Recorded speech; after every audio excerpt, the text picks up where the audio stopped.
ওয়া রাহমাতুল্লাহি ওয়া বারাকাতুহু। আমারি কণ্ঠে তুমি তোমারি বাণী তুলেছ, বুকের দেরাজ তুমি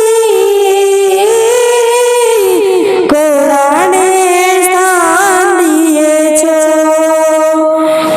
এত ভালোবাসো কেন মালিক আমায়, কি করে সুকুন তার করিয়া দাও।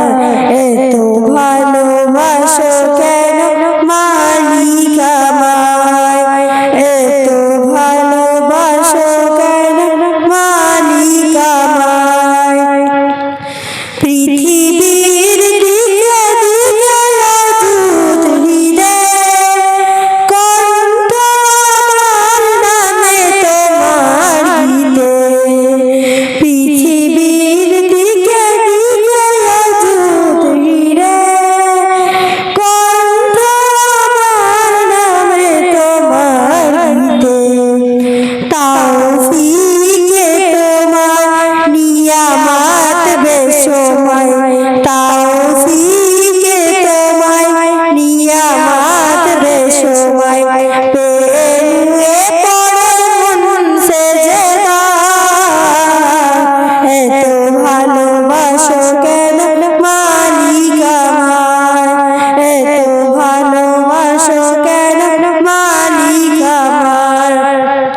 হৃদয়ার পথে পথে জীবন সবুজ, চলতে আমায় তুমি করো কবুল। হৃদয়ার পথে পথে জীবন সবুজ, চলতে আমায় তুমি করো কবুল। কোরআন গেয়ে যাই তোমাকে যেন পাই, কোরআন গেয়ে যাই তোমাকে যেন পাই। পথ চলি তোমারই আশায়, এত ভালোবাসো কেন মালিক আমায়, এত ভালোবাসো কেন মালিক আমায়। আমারি কণ্ঠে তুমি তোমারি বাণী তুলেছ, বুকের দেরাজ তুমি কোরআনের স্থান দিয়েছ। এত ভালোবাসো কেন মালিক আমায়, কি করে সুকুন তার করিয়া দাও। এত ভালোবাসো কেন মালিক আমায়, এত ভালোবাসো কেন মালিক আমায়, এত ভালোবাসো কেন মালিক আমায়। আসসালামু আলাইকুম ওয়া রাহমাতুল্লাহি ওয়া বারাকাতুহু। মাশাআল্লাহ। লাস্ট প্রোগ্রাম সেটা হলো বাংলায় বক্তব্য দেবে আশফাক মল্লিক, তারপরেই ইসরায়েল এবং ফিলিস্তিন নিয়ে যে সমস্যা সেই বিষয় নিয়ে গজল পরিবেশন করব। আসসালামু আলাইকুম ওয়া রাহমাতুল্লাহি ওয়া বারাকাতুহু। নাহমাদুহু ওয়া নুসাল্লি আলা রাসূলিহিল কারীম। আম্মা বাদ।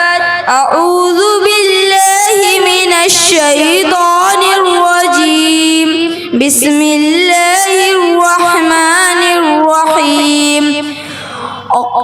ওমা খালাকতুল জিন্না ওয়াল ইনসা ইল্লা লিয়াবুদুন। আকিমুস সালাত। সমস্ত প্রশংসা সেই মহান আল্লাহ, যিনি অক্ষয় অব্যয় অবিনশ্বর, যিনি কুল কায়নাতের মালিক। শুধু তাই নয়, তিনি আমাদের ঈমানেরও মালিক, আর তিনি আমাদের সকলকে মুসলমান বানিয়েছেন। তাই আল্লাহ শুকরিয়া সবরব বলি আলহামদুলিল্লাহ। তারপর লাখ কোটি দরুদ ও সালাম জানাই তিনবার। উপর যিনাকে না সৃষ্টি করিলে কুল কায়নাতে সৃষ্টি করা হতো না, তিনি হলেন আমার আর আপনার নবী আহমদে মুস্তাফা, মুহাম্মদে মুস্তাফা, জানাবে মুহাম্মদ রাসূলুল্লাহ সাল্লাল্লাহু আলাইহি ওয়াসাল্লাম। আমি যেটা হলো মা খলাকতুল জিন্না ওয়াল ইনসা ইল্লা লিয়াবুদুন, যার অর্থ হলো আমি জিন আর ইনসান জাতিকে সৃষ্টি করেছি শুধুমাত্র আমার ইবাদতের জন্য। ইবাদতের মধ্যে সবথেকে গুরুত্বপূর্ণ ইবাদত হলো নামাজ। নামাজের মধ্যে মানুষ আল্লাহর সাথে কথা বলে। যখন সে আল্লাহ সেজদা করে তখন সে আল্লাহর খুব নিকটবর্তী হয়ে যায়। আল্লাহ তাআলা কুরআনের মধ্যে অনেক জায়গায় নামাজ প্রতিষ্ঠা করার নির্দেশ দিয়েছেন। উদাহরণস্বরূপ আকিমুস সালাহ, নামাজ কায়েম করুন। নামাজ এমন একটি ইবাদত যেটা কারোর জন্য ছাড় নেই। এই হুকুম সবাইকে পালন করতে হবে। নামাজ ছাড়া কেউ নামাজি হতে পারে না, নামাজ ছাড়া কেউ অলি হতে পারে না, নামাজ ছাড়া কেউ নবী হতে পারে না, নামাজ ছাড়া কেউ সাহাবী হতে পারে না। এটা এত গুরুত্বপূর্ণ ইবাদত যে আল্লাহ তাআলা নবীকে নিজের কাছে ডেকে নামাজের নির্দেশ দিয়েছেন এবং মুসলমানের উপর 5 ওয়াক্তের নামাজ ফরজ করেছেন। হাদিসের মধ্যে এসেছে as-সালাতু মিরাজুল মুমিনিন, অর্থাৎ নামাজ মুমিনের জন্য মেরাজ স্বরূপ। আমাদের প্রতি প্রিয় নবী সাল্লাল্লাহু আলাইহি ওয়াসাল্লাম জীবন দশায় অতি গুরুত্ব সহকারে নামাজের প্রতি যত্নশীল ছিলেন, এমনকি নিজের জীবনের শেষ মুহূর্তেও নামাজ নির্দেশ দিয়েছেন। সুতরাং আমাদের প্রত্যেককে নামাজ প্রতি বিশেষভাবে যত্নশীল হওয়া উচিত। সঠিক সময়ে প্রতি ওয়াক্তের নামাজ আমরা যত্ন সহকারে ধীর স্থিরভাবে আদায় করার চেষ্টা করব ইনশাআল্লাহ। মহান আল্লাহ তাআলা আমাদের সকলকে নিয়মিত 5 ওয়াক্তের নামাজ আদায় করার তৌফিক দান করুন। আমিন। ওয়া আখিরু দাওয়ানা আনিল হামদুলিল্লাহি।